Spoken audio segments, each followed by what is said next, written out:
கல்குவாரியில் போதுமான பாதுகாப்பு வசதிகள் இருப்பதை தமிழக அரசு உறுதி செய்ய வேண்டும் என்று தமிழ் மாநில காங்கிரஸ் தலைவர் ஜி.கே. வாசன் வலியுறுத்தியுள்ளார்.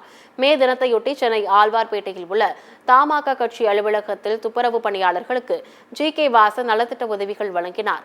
பின்னர் செய்தியாளர்களிடம் பேசிய அவர், கல்குவாரிகளில் அரசின் பாதுகாப்பு மற்றும் முன்னெச்சரிக்கை நடவடிக்கைகள் போதுமானதாக இல்லை என்று குறிப்பிட்டார்.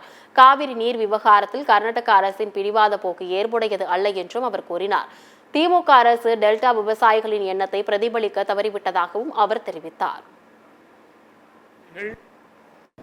கர்நாடக அரசு தமிழகத்திற்கு தண்ணீர் கொடுக்க முடியாது என்று அதனுடைய முதல்வரும் துணை முதல்வரும் காங்கிரஸ் தலைமையிலான அரசிலே அடிக்கடி கூறுவது நம்முடைய விவசாயினுடைய வெந்த புண்ணிலே வேலை பாய்ச்சுவது போல இருக்கிறது. காங்கிரஸ் தலைமையிலான அரசு எப்போதெல்லாம் கர்நாடகத்தில் இருக்கிறதோ அப்போதெல்லாம் தமிழகத்திற்கு தண்ணீர் தரவே மாட்டோம் என்ற பிடிவாத போக்கை அவர்கள் பிடிக்கிறார்கள்.